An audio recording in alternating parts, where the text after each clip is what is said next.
ਇਸ ਤੋਂ ਬਾਅਦ ਲਾਸਟ 'ਚ ਸਾਡੇ ਕੋਲ ਆ ਜਾਂਦੇ ਆ low level managers. Low level managers ਜਿਹੜੇ ਨੇ ਇਹਨਾਂ ਨੂੰ ਅਸੀਂ ਫਸਟ ਲਾਈਨ ਮੈਨੇਜਰਸ ਵੀ ਕਹਿੰਦੇ ਹਾਂ। ਉਹਨਾਂ ਦੇ ਜੌਬ ਟਾਈਟਲ ਜਿਸ ਤਰ੍ਹਾਂ ਦੇ ਹੁੰਦੇ ਆ, ਆਫਿਸ ਮੈਨੇਜਰ ਹੋਣਗੇ, ਸ਼ਿਫਟ ਸੁਪਰਵਾਈਜ਼ਰ ਹੋਣਗੇ, ਡਿਪਾਰਟਮੈਂਟ ਮੈਨੇਜਰ ਹੋਣਗੇ, ਸਟੋਰ ਮੈਨੇਜਰ ਹੋਣਗੇ। ਤਾਂ ਇਹ ਜਿਹੜੇ ਮੈਨੇਜਰਸ ਨੇ ਇਹ ਇਹਨਾਂ ਦੇ ਥੱਲੇ ਫਿਰ ਐਮਪਲੋਈਜ਼ ਹੁੰਦੇ ਆ ਜਿਹੜੇ ਕਿ ਐਕਚੁਅਲੀ ਕੰਮ ਕਰਦੇ ਆ, ਜੋ ਉੱਤੋਂ ਗੋਲ ਸੈੱਟ ਹੋ ਕੇ ਆਉਂਦੇ ਆ, ਜਿੱਦਾਂ ਵਰਕਰਸ ਹੋ ਗਏ ਜਾਂ CNC 'ਤੇ ਕੋਈ ਆਦਮੀ ਕੰਮ ਕਰ ਰਿਹਾ, CNC ਆਪਰੇਟਰ ਹੋ ਗਿਆ। ਤਾਂ ਇਹ ਉਹਨਾਂ ਨੂੰ ਅੱਗੇ ਕੰਟਰੋਲ ਕਰਦੇ ਆ ਡੇਲੀ ਬੇਸਿਸ ਦੇ ਉੱਤੇ। तो फर्स्ट लाइन मैनेजर जो पुअरली परफॉर्म करता है तो फिर वो एम्पलॉयज़ भी जोड़े कि वो पुअरली परफॉर्म करते हैं। First line managers are the persons who actually executes the goals and plans set up by top level management. ये मतलब टॉप लेवल मैनेजमेंट ने जो गोल्स एक्चुअल सैट किए सी वो फर्स्ट लेवल मैनेजर्स थल्ले वर्कर्स तो एग्जीक्यूट करवा रहे हैं। Low level managers take feedback from their subordinates and then forward it to the middle level managers. और जोड़े फर्स्ट लाइन मैनेजर्स या लो लेवल मैनेजर्स ने अपने सबॉर्डिनेट्स तो फीडबैक लैके मिड लेवल मैनेजर्स तक देंगे है, जोड़े कि अगे फिर उन्होंने टॉप लेवल मैनेजमेंट तक कन्वे कर देंगे। इस तो बाद साढ़े को लास्ट टॉपिक जो आ जाता है इस चैप्टर के विच आता है डिपार्टमेंटलाइजेशन का। डिपार्टमेंटलाइजेशन असी किनू कहने हैं? डिपार्टमेंटलाइजेशन का मतलब ये है डिपार्टमेंट्स बनाना, डिफरेंट कमां दी ग्रुपिंग करना। Departmentalization is the process of listing of different types of functions and activities on any one level of the hierarchy. There are two types of departmentalization. तो ਇਹਦੇ ਵਿੱਚ ਉਹ ਫੰਕਸ਼ਨਸ ਨੂੰ ਜਿਹੜਾ ਗਰੁੱਪਿੰਗ ਕਰਦੇ ਹਾਂ ਅਸੀਂ ਔਰ ਐਕਟੀਵਿਟੀਜ਼ ਨੂੰ ਗਰੁੱਪਿੰਗ ਕਰਦੇ ਹਾਂ ਔਰ ਆਂਦੇ ਫਿਰ ਡਿਪਾਰਟਮੈਂਟਸ ਬਣਾ ਦਿੰਦੇ ਹਾਂ। ਫੰਕਸ਼ਨਲ ਡਿਪਾਰਟਮੈਂਟਲਾਈਜੇਸ਼ਨ ਜਿਹੜੀ ਹੁੰਦੀ ਉਹ ਹੁੰਦੀ ਹੈ ਜਿਹੜੇ ਕਿ ਅਸੀਂ ਕਿਸੇ ਐਕਟੀਵਿਟੀਜ਼ ਨੂੰ ਗਰੁੱਪ ਕਰਦੇ ਹਾਂ ਉਹਨਾਂ ਦੇ ਫੰਕਸ਼ਨਸ ਦੇ ਬੇਸ ਤੇ। ਜਿਹੜੇ ਫੰਕਸ਼ਨਸ ਪਰਫਾਰਮ ਡਿਫਰੈਂਟ ਕੀਤੇ ਜਾਂਦੇ ਨੇ ਇੱਕ ਆਰਗੇਨਾਈਜੇਸ਼ਨ ਦੇ ਵਿੱਚ, ਅਸੀਂ ਉਹਨਾਂ ਫੰਕਸ਼ਨਸ ਦੇ ਨੂੰ ਕਲੱਬ ਕਰ ਦਿੱਤਾ, ਇਕੱਠਿਆਂ ਕਰਤਾ ਕਿ ਜਿਹੜੇ ਫੰਕਸ਼ਨਸ ਆਪਸ 'ਚ ਮਿਲ ਰਹੇ ਉਹਨਾਂ ਨੂੰ ਕਲੱਬ ਕਰਤਾ, ਉਹਨਾਂ ਦਾ ਇੱਕ ਡਿਪਾਰਟਮੈਂਟ ਬਣਾ ਦਿੱਤਾ।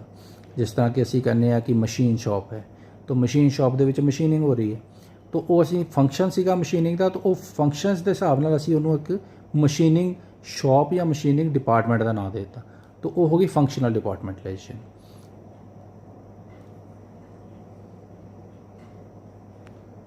ਸੈਕਿੰਡ ਹੈਗੀ ਹੈ ਪ੍ਰੋਡਕਟ ਡਿਪਾਰਟਮੈਂਟਲਾਈਜੇਸ਼ਨ। ਪ੍ਰੋਡਕਟ ਦੇ ਵਿੱਚ ਡਿਪਾਰਟਮੈਂਟਲਾਈਜੇਸ਼ਨ ਕਿੱਦਾਂ ਕਰਦੇ ਹਾਂ ਅਸੀਂ ਨੇਚਰ ਆਫ ਪ੍ਰੋਡਕਟ ਦੇਖ ਲੈਂਦੇ, ਪ੍ਰੋਡਕਟ ਕਿਸ ਤਰ੍ਹਾਂ ਦਾ ਬਣ ਰਿਹਾ, ਇੱਥੇ ਕਿਹੜਾ ਬਣ ਰਿਹਾ ਪ੍ਰੋਡਕਟ। ਇੱਕ ਆਰਗੇਨਾਈਜੇਸ਼ਨ ਦੇ ਵਿੱਚ ਹੋ ਸਕਦਾ ਹੈ ਕਿ 2 ਜਾਂ 3 ਤਰ੍ਹਾਂ ਦੇ ਪ੍ਰੋਡਕਟ ਬਣ ਰਹੇ ਹੋਣ, ਤਾਂ ਅਸੀਂ ਉਹਨਾਂ ਦੀ ਗਰੁੱਪਿੰਗ ਜਿਹੜੀ ਹੈ ਪ੍ਰੋਡਕਟ ਬੇਸਡ ਕਰ ਦਿੰਦੇ ਹਾਂ ਕਿ ਜੇ ਇਸ ਆਰਗੇਨਾਈਜੇਸ਼ਨ ਦੇ ਵਿੱਚ 3 ਤਰ੍ਹਾਂ ਦੇ ਪ੍ਰੋਡਕਟ ਬਣ ਰਹੇ, ਪ੍ਰੋਡਕਟ ਨੰਬਰ 1 ਜਿਹੜਾ ਹੈ ਅਸੀਂ ਉਹਦਾ ਇੱਕ ਅਲੱਗ ਡਿਪਾਰਟਮੈਂਟ ਬਣਾਤਾ ਕਿ ਇੱਥੇ ਪ੍ਰੋਡਕਟ ਨੰਬਰ 1 ਬਣ ਰਿਹਾ, ਪ੍ਰੋਡਕਟ ਨੰਬਰ 1 ਦਾ ਡਿਪਾਰਟਮੈਂਟ ਹੀ ਅਲੱਗ ਕਰ ਦਿਓ। ਫਿਰ ਪ੍ਰੋਡਕਟ ਨੰਬਰ 2 ਬਣ ਰਿਹਾ, ਪ੍ਰੋਡਕਟ ਨੰਬਰ 2 ਦਾ ਡਿਪਾਰਟਮੈਂਟ ਅਲੱਗ ਕਰ ਦਿਓ।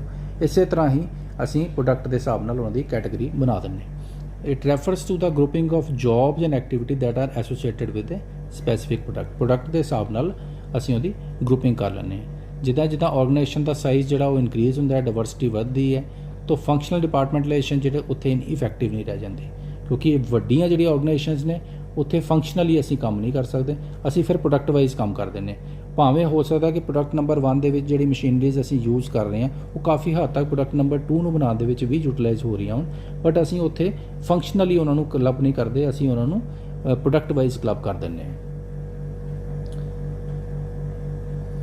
ਇਸ ਕਰਕੇ ਕੀਤਾ ਜਾਂਦਾ ਹੈ ਕਿਉਂਕਿ ਜੇ ਉੱਥੇ ਸਪੈਨ ਬਹੁਤ ਜ਼ਿਆਦਾ ਵੱਡਾ ਹੋ ਜਾਂਦਾ ਫਿਰ ਮੈਨੇਜਰ ਵਾਸਤੇ ਉਹਨੂੰ ਮੈਨੇਜ ਕਰਨਾ ਬਹੁਤ ਮੁਸ਼ਕਿਲ ਹੋ ਜਾਂਦਾ। तो मैनेजर जोड़ा प्रोडक्ट नंबर 1 का प्रोडक्ट नंबर 1 ਨੂੰ ਹੀ देखता, तो ਉਹਦਾ ਜਿਹੜਾ ਸਪੈਨ ਆ ਉਹਦੇ ਨਾਲ ਘਟ ਜਾਂਦਾ, ਉਹਦਾ ਕੰਟਰੋਲ ਬੈਟਰ ਹੋ ਜਾਂਦਾ।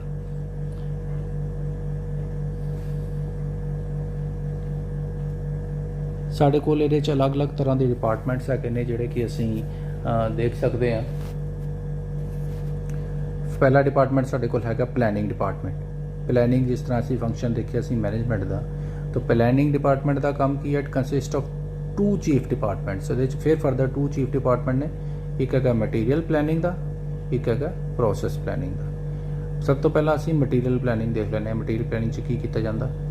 Dealing with quantity and quality of material required for production. ਤਾਂ ਬੇਸਿਕਲੀ ਇਹਦਾ ਸਭ ਤੋਂ ਬੇਸਿਕ ਫੰਕਸ਼ਨ ਇਹੀ ਹੈ ਕਿ ਕਿੰਨੀ ਕੁਆਂਟਿਟੀ ਚਾਹੀਦੀ ਰॉ ਮਟੀਰੀਅਲ ਦੀ, ਕੀ ਕੁਆਲਿਟੀ ਚਾਹੀਦੀ ਹੈ ਜਿਹੜੀ ਅਸੀਂ ਪ੍ਰੋਡਕਸ਼ਨ ਕਰਨੀ ਹੈ, ਉਹਨੂੰ ਇਹ ਪਲਾਨ ਕਰਦਾ।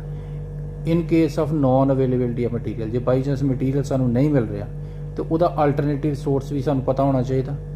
ਮਟੀਰੀਅਲ ਪਲੈਨਿੰਗ 'ਚ ਸਾਨੂੰ ਅਲਟਰਨੇਟਿਵ ਸੋਰਸ ਜਿਹੜਾ ਲੱਭ ਕੇ ਰੱਖਣਾ ਪਏਗਾ ਜਾਂ ਉਹਦਾ ਸਬਸਟੀਚਿਊਟਿੰਗ ਮਟੀਰੀਅਲ ਪਤਾ ਹੋਣਾ ਚਾਹੀਦਾ। ਇਹ ਵੀ ਇੰਸ਼ੋਰ ਕਰਨਾ ਕਿ ਮਟੀਰੀਅਲ ਵੇਸਟ ਨਾ ਹੋਵੇ, ਇਹ ਵੀ ਮਟੀਰੀਅਲ ਪਲੈਨਿੰਗ 'ਚ ਹੋਏਗਾ। Purchasing, ਇਸ਼ੂਇੰਗ and storing of material, ਇਹ ਵੀ ਅਸੀਂ ਮਟੀਰੀਅਲ ਪਲੈਨਿੰਗ ਦੇ ਵਿੱਚ ਹੀ ਕਰਾਂਗੇ।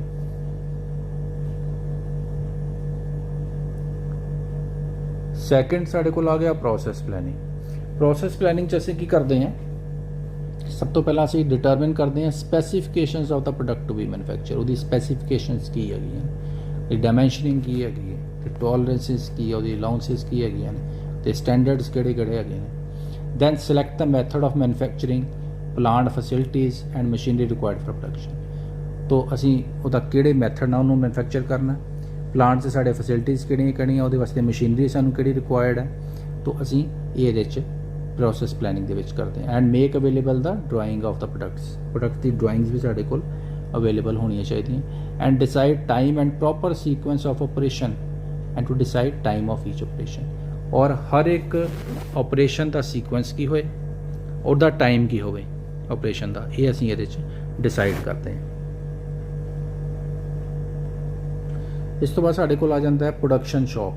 ਪ੍ਰੋਡਕਸ਼ਨ ਸ਼ਾਪ ਦੇ ਵਿੱਚ ਸਾਡੇ ਕੋਲ ਅਲੱਗ-ਅਲੱਗ ਤਰ੍ਹਾਂ ਦੇ ਫੰਕਸ਼ਨਸ ਹੈਗੇ ਨੇ, ਉਹ ਅਸੀਂ ਦੇਖਦੇ ਹਾਂ। Produce the goods of required quantity mean ਸਾਡੇ ਕੋਲ ਜੋ ਆਰਡਰਸ ਹੈਗੇ ਨੇ ਉਹਦੇ ਅਕੋਰਡਿੰਗਲੀ ਅਸੀਂ ਰਿਕੁਆਇਰਡ ਕੁਆਂਟਿਟੀ 'ਚ ਗੁੱਡਸ ਪ੍ਰੋਡਿਊਸ ਕਰਨੇ ਹੈ। ਰਿਜੈਕਸ਼ਨ ਰੇਟ ਨੂੰ ਘਟਾਉਣਾ ਹੈ। ਪ੍ਰੋਡਕਟਸ ਵੈਲ ਇਨ ਟਾਈਮ ਬਣਾਉਣੇ ਹੈ ਤਾਂ ਕਿ ਅਸੀਂ ਟਾਰਗੇਟ ਆਪਣੇ ਅਚੀਵ ਕਰ ਸਕੀਏ। ਗੁੱਡਸ ਰਾਈਟ ਕੁਆਂਟਿਟੀ ਦੇ ਵਿੱਚ ਬਣਾਉਣੇ ਆ ਤਾਂ ਕਿ ਸਰਪਲਸ ਸਾਡੇ ਕੋਲ ਵਾਧੂ ਸਮਾਨ ਜਿਹੜਾ ਜਾਂ ਵਾਧੂ ਪ੍ਰੋਡਕਟਸ ਨਾ ਪਏ ਰਹਿਣ। Supply of orders well in time ਅਸੀਂ ਮੀਟ ਕਰਨੇ ਹੈ। Manufacture the items by best and cheapest method, ਜਿਹੜਾ ਬੈਸਟ ਤੇ ਚੀਪੈਸਟ ਮੈਥਡ ਹੈ ਉਹਦੇ ਨਾਲ ਅਸੀਂ ਮੈਨੂਫੈਕਚਰ ਕਰਾਂਗੇ ਤੇ ਸਾਡਾ ਪ੍ਰੋਫਿਟ ਲੈਵਲ ਇਨਕਰੀਜ਼ ਹੁੰਦਾ in order to produce the lowest minimum cost to win the market competition. ਜੇ ਅਸੀਂ ਬੈਸਟ ਔਰ ਚੀਪੈਸਟ ਮੈਥਡ ਦੇ ਨਾਲ ਅਸੀਂ ਕਿਸੇ ਚੀਜ਼ ਨੂੰ ਪ੍ਰੋਡਿਊਸ ਕਰਦੇ ਹਾਂ ਤੇ ਅਸੀਂ ਉਹਦਾ ਪ੍ਰਾਈਸ ਵੀ ਬੜਾ ਕੰਟਰੋਲਡ ਰੱਖ ਸਕਦੇ ਹਾਂ, ਜਿਹਦੇ ਨਾਲ ਅਸੀਂ ਮਾਰਕੀਟ ਕੰਪੀਟੀਸ਼ਨ ਵਿਨ ਕਰ ਸਕਦੇ ਹਾਂ। To make man and machine work more efficiently, ਔਰ ਜਿਹੜੇ ਆਦਮੀ ਕੰਮ ਕਰ ਰਹੇ ਆ, ਵਰਕਰਸ ਕੰਮ ਕਰ ਰਹੇ ਆ, ਜਿਸ ਮਸ਼ੀਨ 'ਤੇ ਕੰਮ ਕਰ ਰਹੇ ਆ, ਉਹ ਜ਼ਿਆਦਾ ਐਫੀਸ਼ੀਐਂਟ ਤਰੀਕੇ ਦੇ ਨਾਲ ਉਹ ਉਹਦੇ 'ਤੇ ਕੰਮ ਕਰ ਸਕਣ। ਇਸ ਤੋਂ ਬਾਅਦ ਸਾਡੇ ਕੋਲ ਆ ਜਾਂਦਾ ਸਟੋਰਸ ਡਿਪਾਰਟਮੈਂਟ, ਜਿਹੜਾ ਕਿ ਸਟੋਰ ਹੈ। ਸਟੋਰ ਦੇ ਦੋ ਬੇਸਿਕ ਕੰਮ ਹੈਗੇ ਆ। ਇੱਕ ਤਾਂ ਜਿਹੜਾ ਰॉ ਮਟੀਰੀਅਲ ਆਉਂਦਾ ਉਹ ਰॉ ਮਟੀਰੀਅਲ ਨੂੰ ਸਟੋਰ ਕਰਦਾ। ਰॉ ਮਟੀਰੀਅਲ ਨੂੰ ਸਟੋਰ ਕਰਨ ਦੇ ਨਾਲ ਉਹ ਡਿਪਾਰਟਮੈਂਟਸ ਨੂੰ ਇਸ਼ੂ ਵੀ ਕਰਦਾ, ਜਿਨ੍ਹਾਂ ਨੇ ਕਿ ਅੱਗੇ ਫਿਰ ਪ੍ਰੋਡਕਸ਼ਨ ਕਰਨੀ ਹੈ। ਤਾਂ ਅਲੱਗ-ਅਲੱਗ ਤਰ੍ਹਾਂ ਦੇ ਜਿਹੜੇ ਫੰਕਸ਼ਨਸ ਨੇ ਉਹ ਇਹਦੇ ਵਿੱਚ ਸਭ ਤੋਂ ਪਹਿਲਾਂ ਆ ਜਾਂਦਾ ਸਟੋਰੇਜ ਆਫ ਅਨਫ ਮਟੀਰੀਅਲ ਕਿਹੜਾ ਰॉ ਐਂਡ ਫਿਨਿਸ਼ਡ। ਰॉ ਉਹ ਹੈ ਜਿਹਦੇ ਤੋਂ ਤੇ ਹਾਲੇ ਪ੍ਰੋਡਕਸ਼ਨ ਹੋਣੀ ਹੈ, ਔਰ ਫਿਨਿਸ਼ਡ ਉਹ ਹੈ ਜਿਹੜਾ ਕਿ ਬਣ ਕੇ ਤਿਆਰ ਹੋ ਗਿਆ। ਤਾਂ ਜਿਹੜਾ ਬਣ ਕੇ ਵੀ ਤਿਆਰ ਹੋ ਗਿਆ ਉਹਨੂੰ ਵੀ ਸਟੋਰ ਰੱਖਣਾ, ਔਰ ਜਿਹੜਾ ਰॉ ਮਟੀਰੀਅਲ ਸਾਡੇ ਕੋਲ ਇਨਕਮਿੰਗ ਆ ਰਿਹਾ ਉਹਨੂੰ ਵੀ ਰੱਖਣਾ, ਔਰ ਕੁਆਲਿਟੀ ਕੰਟਰੋਲ ਵੀ ਨਾਲ ਮੇਨਟੇਨ ਰੱਖਣਾ। To protect the goods from rust and corrosion, dust, theft, weather, heat, cold and moisture. ਜਿਹੜੇ ਰॉ ਮਟੀਰੀਅਲ ਅਸੀਂ ਆਪਣੇ ਸਟੋਰ 'ਚ ਸਟੋਰ ਕਰਕੇ ਰੱਖੇ ਨੇ ਉਹ ਇਮੀਡੀਏਟ ਕੰਜ਼ੰਪਸ਼ਨ ਤੇ ਉਹਨਾਂ ਦੀ ਨਹੀਂ ਹੋਏਗੀ, ਕੁਝ ਟਾਈਮ ਉਹਨਾਂ ਨੂੰ ਸਟੋਰ 'ਚ ਰੱਖਣਾ ਪਏਗਾ। ਲੇਕਿਨ ਉਸ ਟਾਈਮ ਦੇ ਦੌਰਾਨ ਕਿਤੇ ਉਹ ਰਸਟ ਨਾ ਲੱਗ ਜਾਏ ਜਾਂ ਉਹ ਕਰੋਜਨ ਦੇ ਨਾਲ ਖਰਾਬ ਨਾ ਹੋ ਜਾਣ, ਡਸਟ ਦੇ ਨਾਲ ਖਰਾਬ ਨਾ ਹੋ ਜਾਣ, ਥੈਫਟ ਨਾ ਹੋ ਜਾਏ, ਜਿਹੜੇ ਡਿਫਰੈਂਟ ਵੈਦਰ ਕੰਡੀਸ਼ਨਸ ਆ ਉਹਨਾਂ ਤੋਂ ਉਹਨਾਂ ਨੂੰ ਬਚਾ ਕੇ ਰੱਖਣਾ, ਤਾਂ ਕਿ ਜਦੋਂ ਪ੍ਰੋਡਕਸ਼ਨ ਦੇ ਵਿੱਚ ਪ੍ਰੋਡਕਟ ਬਣ ਕੇ ਬਾਹਰ ਆਵੇ ਤਾਂ ਉਹਦੀ ਕੁਆਲਿਟੀ 'ਤੇ ਉਹਦਾ ਇੰਪੈਕਟ ਨਾ ਪਏ। Maintain accurate record of material received from purchase department and issue to various production departments. ਹੁਣ ਜਿਹੜਾ ਅਸੀਂ ਸਾਡੇ ਕੋਲ ਪਰਚੇਜ਼ ਡਿਪਾਰਟਮੈਂਟ ਤੋਂ ਸਟੋਰ 'ਚ ਸਮਾਨ ਆਇਆ ਉਹਦਾ ਰਿਕਾਰਡ ਰੱਖਣਾ, ਔਰ ਜਿਹੜਾ ਫਿਰ ਅਸੀਂ ਅੱਗੇ ਇਸ਼ੂ ਕਰਤਾ ਉਹਦਾ ਰਿਕਾਰਡ ਰੱਖਣਾ, ਤਾਂ ਕਿ ਸਾਡੇ ਕੋਲ ਹਰ ਵੇਲੇ ਇਹ ਪਤਾ ਰਵੇ ਕਿ ਸਾਡੇ ਕੋਲ ਸਟੋਰ 'ਚ ਇਨਵੈਂਟਰੀ ਕਿੰਨੀ। ਇਨਵੈਂਟਰੀ ਦਾ ਮਤਲਬ ਹੈ ਸਾਡੇ ਕੋਲ ਸਮਾਨ ਕਿੰਨਾ ਪਿਆ ਹੋਇਆ, ਔਰ ਅਸੀਂ ਫਿਰ ਅਗਲਾ ਸਮਾਨ ਕਦੋਂ ਰੀਆਰਡਰ ਕਰਨਾ ਹੈਗਾ।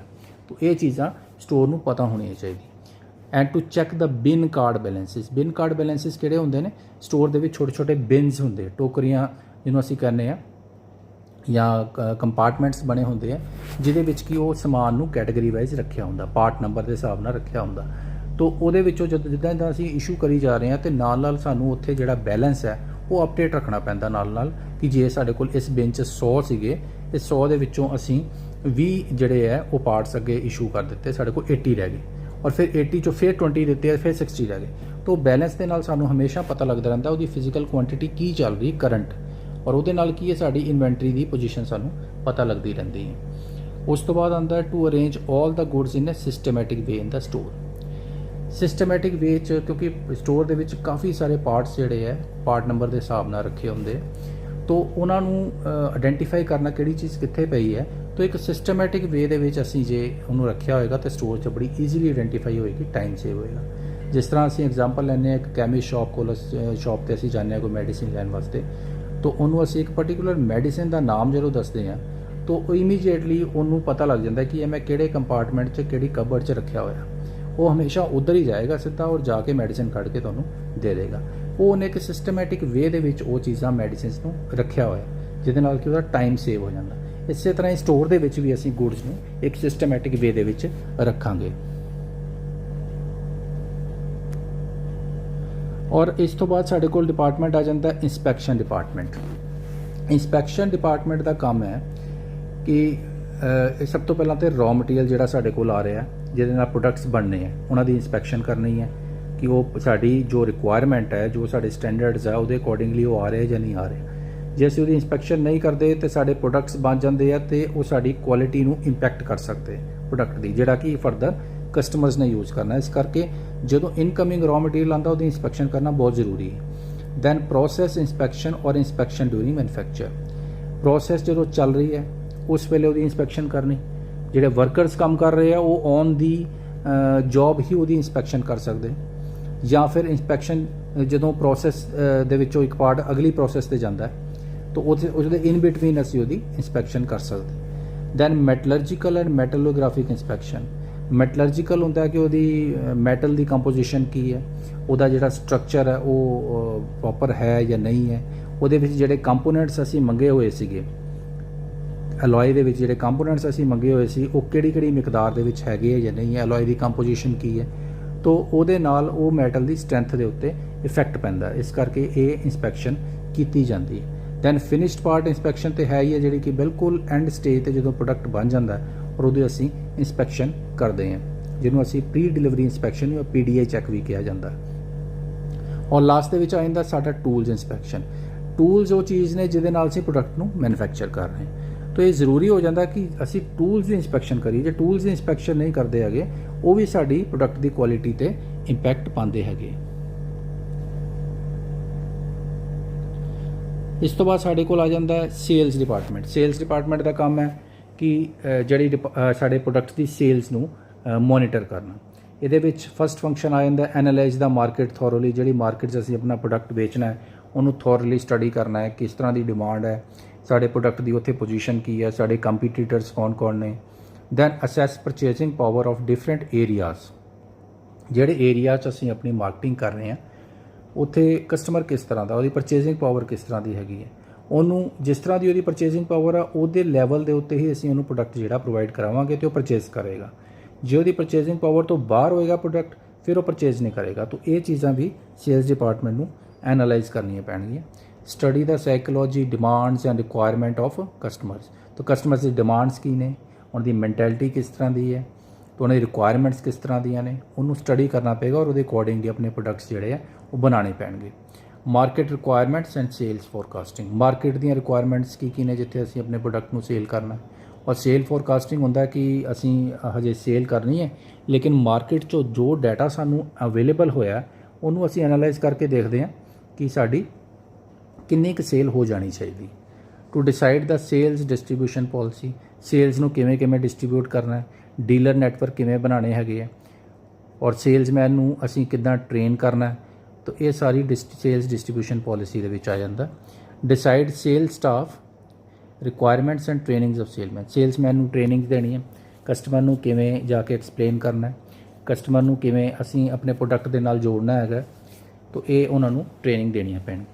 To explore new markets for sales. Sales दे नाल असीं एक पर्टिकुलर एरिया 'च असीं सेल्स कर रहे हैं, उस तो इलावा कोई होर एरिया एक्सप्लोर कर लेना जिथे असीं अपनी सेल्स नूं भी कर सकते हैं। Then to design a suitable and attractive packaging of the product. अपने प्रोडक्ट की एक सूटेबल और बड़ी अट्रैक्टिव पैकेजिंग बनानी जिहदे कस्टमर जिहड़ा वो अट्रैक्ट हो जाए। To provide technical advice and other services to the customers. Customers नूं अपने प्रोडक्ट के बारे टैक्नीकली नॉलेज देना, दसना कि की बेनीफिट्स ने जे कस्टमर वो प्रोडक्ट जिहड़ा परचेज करता है।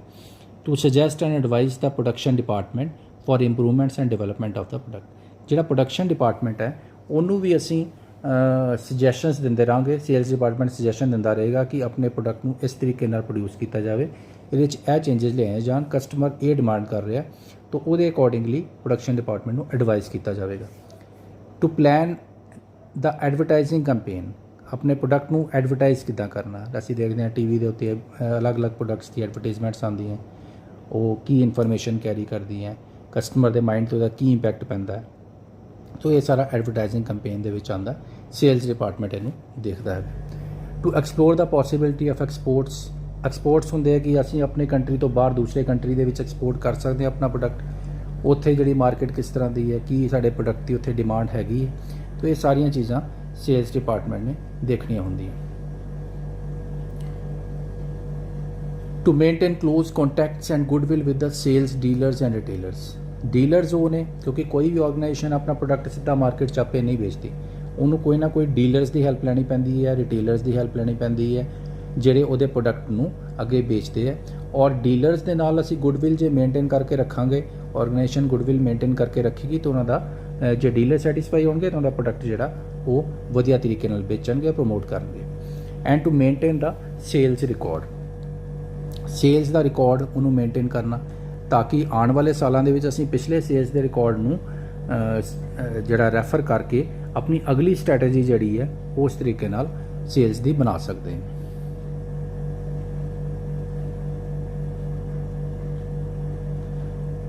ਹੁਣ ਰਿਲੇਸ਼ਨਸ਼ਿਪ ਜਿਹੜਾ ਡਿਪਾਰਟਮੈਂਟਸ ਦੇ ਵਿੱਚ ਇੰਡੀਵਿਜੂਅਲ ਡਿਪਾਰਟਮੈਂਟਸ 'ਚ ਕੀ ਰਿਲੇਸ਼ਨਸ਼ਿਪ ਹੁੰਦਾ ਇਹਦੇ 'ਚ ਹੈ ਕਿ ਕੋਈ ਵੀ ਇਕੱਲਾ ਡਿਪਾਰਟਮੈਂਟ ਜੇ ਕਵੇ ਤੇ ਉਹ ਇਕੱਲਾ ਹੀ ਡਿਪਾਰਟਮੈਂਟ ਦੂਸਰੇ ਡਿਪਾਰਟਮੈਂਟ ਦੀ ਕੋਆਪਰੇਸ਼ਨ ਤੇ ਕੋਆਰਡੀਨੇਸ਼ਨ ਤੋਂ ਬਗੈਰ ਕੰਮ ਨਹੀਂ ਕਰ ਸਕਦਾ।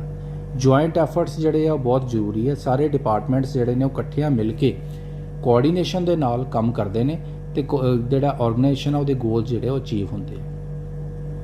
Goals and targets are decided what to be produced, how, why, how much, for whom, and role of stores, how to inspect, control the quality, what the targets are to be and how to sell the finished products। तो ये सारिया चीज़ां जड़ियाँ ये देखियां जांदियां। इस तो बाद वो सारी जड़ी कैलकुलेशन तो बाद असीं जिहड़े डायरैक्शनस दिंदे आ वो अलग अलग डिपार्टमेंट्स नूं डायरैक्शन दित्तियां जांदियां कि यह डिपार्टमेंट इस तरीके नाल काम करेगा, यह डिपार्टमेंट इस तरीके नाल काम करेगा, ताकि उन्हां 'च कोआर्डीनेशन बने और एंड रिजल्ट जिहड़ा वो साडे टारगेट्स नूं अचीव करन वाला होवे।